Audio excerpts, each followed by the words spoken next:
Bismillahirrahmanirrahim. Assalamualaikum warahmatullahi wabarakatuh. Alhamdulillah wa syukurillah kita masih bisa dipertemukan lagi dalam kelas virtual.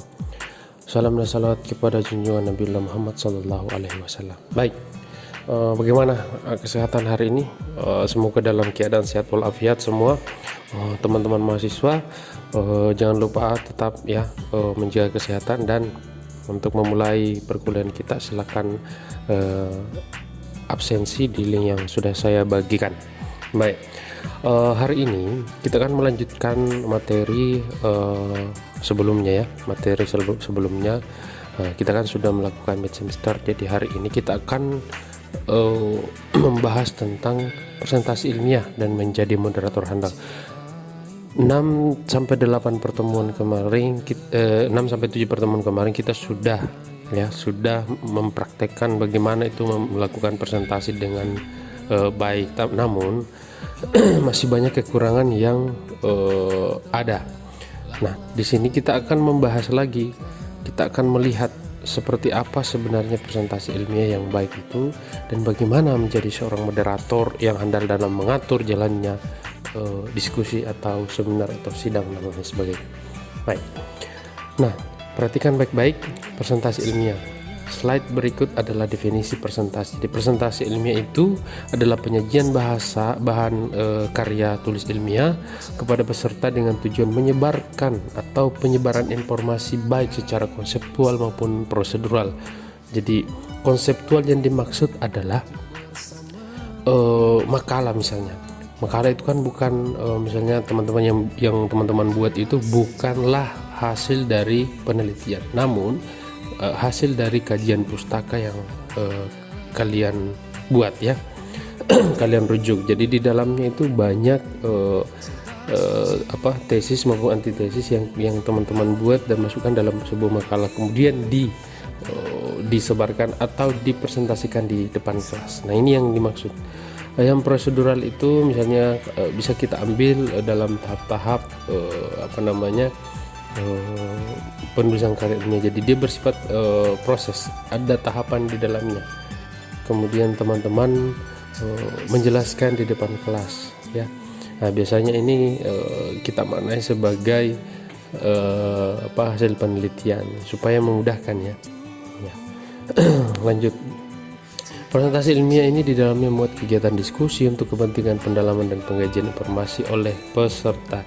Jadi dalam presentasi ilmiah, setelah melakukan presentasi, bukan ceramah ya, tidak menceramahi. Karena kenapa? Ada sesi diskusi atau sesi tanya jawab, bisa kita maknai sebagai diskusi saja.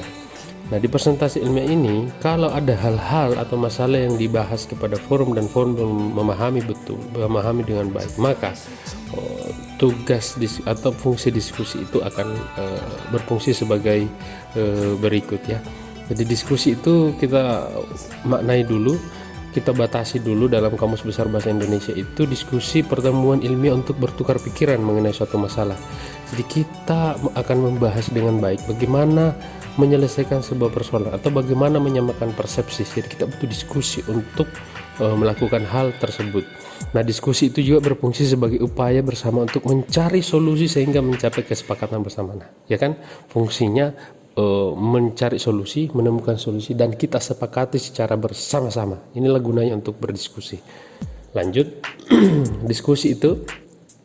Diskusi dalam presentasi itu idealnya itu kita harus memperhatikan. Nah, ini ada singkatan-singkatannya, disingkat Morse. Jadi Morse itu M itu berfungsi sebagai motivasi. Jadi sebagai presenter dan peserta itu harus memiliki motivasi untuk mengikuti diskusi atau seminar dengan baik. Jadi bukan hanya motivasinya sebagai pembicara atau narasumber atau presenter, juga harus dari pesertanya juga ada motivasi, sehingga ada umpan balik ya, ada perhatian yang secara sadar kita munculkan bersama. Nah, di organisasi ini bagaimana kita menyusun, bukan hanya menyusun materi presentasinya, bukan hanya menyusun bagaimana teknisnya dalam melakukan presentasi, tetapi mengorganisasi ini bagaimana kita mengendalikan situasi diskusi. Jadi itu nanti ada situasi, bagaimana kita mengendalikan forumnya ya, Bukan hanya itu, peserta juga seperti itu. Dia harus mampu mengorganisasi diri masing-masing untuk mengikuti dengan hikmat bagaimana jalannya presentasi itu. Jadi mesti ada umpan balik ya, timbal balik ini. Kemudian regulasi, ada aturan di dalamnya.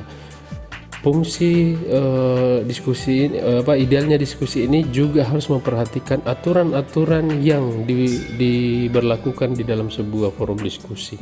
Jadi semua peserta, baik peserta maupun narasumber, wajib mengikuti aturan itu, mulai dari pembukaan sampai penutupan.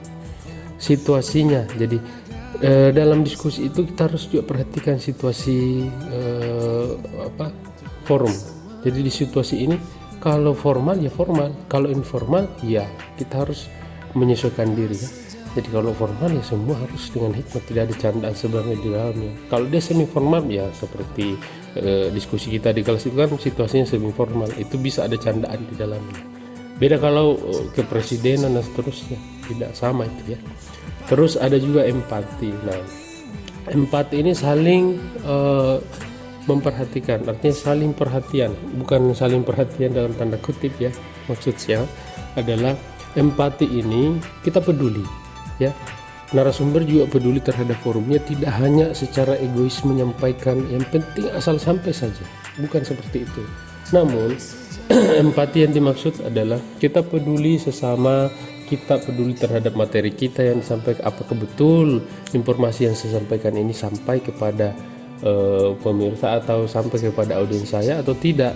Nah, begitupun sebaliknya, sebagai peserta yang baik dalam forum diskusi, hendaknya kita menjaga ketertiban diskusi, tidak membuat forum dalam forum ya toh, tidak menyela pembicaraan dan seterusnya. Beda kalau debat ya, nah, boleh menyela, tapi ada rambu-rambu juga yang harus diikuti. Kemudian evaluasi. Di evaluasi ini biasanya kalau di forum-forum nasional itu ada pretest. Pretest itu tujuannya untuk mengetahui sampai di mana pemahaman atau apakah ada pengetahuan awal audiens kita terhadap materi akan kita sampaikan atau makalah akan kita sampaikan. Sedangkan post testnya bagaimana pemahaman peserta kita setelah mengikuti seminar itu. Jadi itu untuk mengukur apakah materi kita tersampaikan dengan baik atau tidak. Jadi ini yang gunanya evaluasi ya. Terus, nah ini menjadi moderator handal. Ini biasanya yang teman-teman lakukan di kelas, tidak terkontrol kelasnya ya. Tapi ini kalau sudah mengikuti ini, sudah membaca dengan baik, mengkaji lagi lebih dalam, nah, seperti inilah sebenarnya idealnya moderator. Jadi moderator itu orang yang bertindak sebagai penengah ya. Dia berada di tengah-tengah, sebagai, kalau di dalam kamus ini sebagai hakim, wasit dan sebagainya. Jadi dia juga berfungsi sebagai pimpinan sidang ya, rapat diskusi yang menjadi penengah pada acara pembicaraan atau pendiskusian masalah. Jadi dia tidak memihak. Moderator inilah yang berfungsi, atau fungsi dari moderator itu yang mengatur segala jalannya diskusi, supaya diskusi itu berjalan sesuai dengan waktu yang telah ditentukan. Jadi ada juga nanti fungsi-fungsi atau tugas-tugas moderator ya. Jadi moderator tidak boleh memihak ya, tidak boleh juga menjatuhkan, karena dia berada di tengah-tengah. Jadi dia juga mampu mengatur jalannya sidang, dia juga mampu memberikan mengatur waktu dengan baik, berapa lama pembicara akan atau narasumber akan berbicara, kemudian audiens juga berapa lama dia akan diberikan waktu untuk menanya dan seterusnya. Lanjut, moderator tugasnya itu satu, membuka acara. Jadi tidak bisa dimulai aja kalau tidak ada moderator ya. Jadi membuka acara ini moderator yang akan memulai acara ya. Biasanya diberikan kesempatan untuk teman-teman sekalian, mari kita membuka acara dengan mengucapkan bismillahirrahmanirrahim atau basmalah misalnya. Nah, berarti sudah mulai itu. Jadi tugasnya moderator membuka acara. Yang kedua, memperkenalkan, bukan hanya memperkenalkan diri sebagai moderator pada saat diskusi atau seminar, dia juga harus mampu memperkenalkan dengan baik siapa saja narasumbernya, dan kalau perlu siapa saja forum-forumnya, siapa saja pesertanya. Nah, itu bisa diperkenalkan dengan baik. Setelah itu moderator juga menjelaskan apa yang dijelaskan. Jadi dia menjelaskan aturan sidang, menjelaskan tujuannya diskusi ini diadakan. Moderator juga menjelaskan seperti apa manfaat setelah kita mengikuti diskusi dan seterusnya. Ya, jadi menjelaskan apa yang menjadi inti dari diskusi kita. Mengapa kita ikut diskusi ini? Jadi dia akan menjelaskan tujuan-tujuan atau capaian-capaian yang akan kita dapatkan setelah mengikuti diskusi itu. Kemudian mempersilahkan, ini yang tadi ya, mempersilahkan narasumber untuk menyampaikan materi, mempersilahkan peserta untuk menanya dan seterusnya. Kemudian mengarahkan, jadi mengarahkan ini dia betul-betul yang mengatur berapa waktu, berapa lama ya, berapa lama, atau aturan-aturan seperti apa yang kita harus patuhi dalam sidang misalnya. Tidak boleh menyela, sekian menit yang harus kita gunakan waktu, caranya meminta izin ketika ingin ke belakang dan seterusnya. Kemudian menyimpulkan, moderator juga berfungsi, tugasnya itu untuk menyimpulkan hasil diskusi. Jadi dia tidak hanya mencermati ya, artinya mengatur saja, tapi dia harus memahami seperti apa hasil dari diskusi kita. Jadi biasanya bukan narasumber yang menyimpulkan, jadi moderator yang menyimpulkan hasil diskusi. Jadi dia harus memahami juga isi atau materi yang dibahas pada saat itu. Dan moderator ini lumayan banyak tugasnya. Jadi kita kenal biasanya disebut sebagai 7M ya. Karena ini ada sekitar 7. Yang terakhir adalah menutup. Moderator tugasnya tadi kan membuka, pasti menutup. Jadi moderator juga harus mampu menutup jalannya diskusi dengan baik. Kalaupun masih ada persoalan yang biasanya itu masih ingin ditanyakan oleh forum, sedangkan waktu dibatasi, maka moderator tugasnya untuk menutup dengan mungkin ada syarat, ada kesempatan di luar diskusi diberikan kepada peserta untuk menanyakan langsung kepada narasumbernya, atau by email atau WhatsApp ya, atau nomor HP dan seterusnya. Bisa saja seperti itu. Namun intinya kalau sudah ditutup forum, maka forum itu sudah selesai, artinya sudah dibubarkan misalnya. Jadi tugasnya itu ada 7 moderator: membuka, memperkenalkan, menjelaskan, mempersilahkan, mengarahkan, menyimpulkan, dan menutup. Baik, demikian penjelasan cepat saya, singkat, padat, dan jelas. Mungkin cara bicara saya agak cepat ya, namun semoga dapat dipahami. Jadi kalau belum dipahami silahkan diulang, terus kita diskusikan di grup yang sudah kita sepakati, atau kita melalui aplikasi-aplikasi yang bisa kita diskusi secara live ya. Oke, tugasnya silakan klik di sini, silakan klik, itu langsung diarahkan ke tugas yang teman-teman mahasiswa akan kerjakan setelah memahami atau setelah mengikuti video singkat ini.